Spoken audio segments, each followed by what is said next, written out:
अस्सलामुअलैकुम students last lecture में हम लोगों ने इलेक्ट्रिक करंट और डायरेक्शन ऑफ कन्वेंशनल करंट और जो इलेक्ट्रॉनिक करंट थी उसके बारे में हमने स्टडी किया था।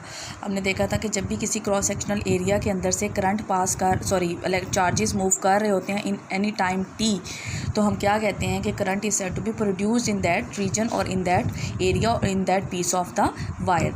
ठीक है, आज हमने क्या करना है कि आज हमने कंडक्टर में से करंट को जो है वो स्टडी करना है।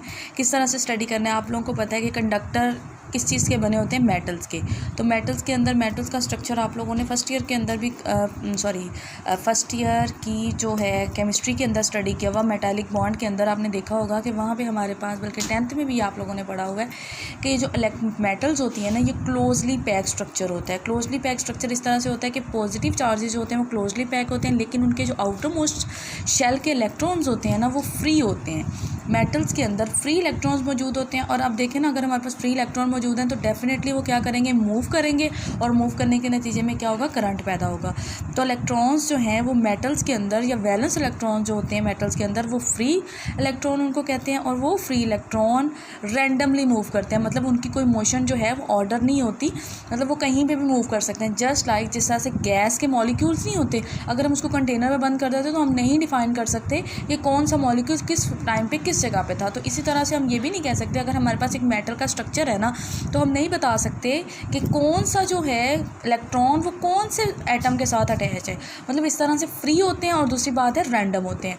और अब डिपेंड करती है उनकी मोशन कितनी होगी, कितनी उनकी वेलोसिटीज़ होगी। तो ये मोशन जो है वो डिपेंड करती है इलेक्ट्रॉन्स की टेम्परेचर के ऊपर। जितना ज़्यादा टेम्परेचर हाई होगा, मॉलिक्यूल्स की जो मोशन है वो भी, इलेक्ट्रॉन्स की मोशन है वो भी ज़्यादा होगी। मॉलिक्यूल्स की वाइब्रेटरी मोशन भी होती है, लेकिन हम उसको कंसीडर नहीं करते। We will consider only the current due to the free electron that are not attached to the atoms of the metals. मतलब मेटल्स के किसी भी स्ट्रक्चर के अंदर जो इलेक्ट्रॉन्स होते हैं वो मूव कर रहे हैं, उनकी वजह से जो करंट पैदा हो रहा है वो हमने स्टडी करना है।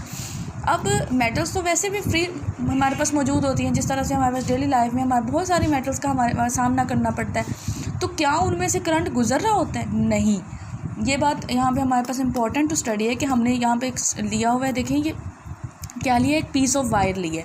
सबसे पहले हम इसको स्टडी करेंगे कि भाई क्यों इसमें से, अगर फ्री इलेक्ट्रॉन्स भी मौजूद हैं, ये मूव भी कर रहे हैं, then why there is no current. मतलब करंट यहाँ पे क्यों मौजूद नहीं है? तो इसकी रीज़न हमारे पास ये है कि हमारे पास जितने इलेक्ट्रॉन लेफ़्ट साइड से राइट साइड पे मूव कर रहे हैं या किसी भी डायरेक्शन में मूव कर रहे हैं, जो पॉजिटिव चार्ज है उनकी जो मोशन है ना वो भी उस टाइम कंसीडर होगी कि वो होगी उन पॉजिटिव जो चार्जेस की मोशन है वो, और इलेक्ट्रॉन्स की मोशन जो है ऑपोजिट डायरेक्शन में होगी। वही कन्वेंशनल करंट की बात होगी कि पॉजिटिव चार्ज जो है वो ऑपोजिट डायरेक्शन में मूव कर रहे हैं, जबकि इलेक्ट्रॉन्स जो हैं वो उसके ऑपोजिट, मतलब अगर एक लेफ़्ट टू राइट मोशन है तो दूसरी राइट टू लेफ़्ट होगी। इसके नतीजे में हमारे पास क्या होगा? करंट जो होगा left to right and right to left will equal to 0।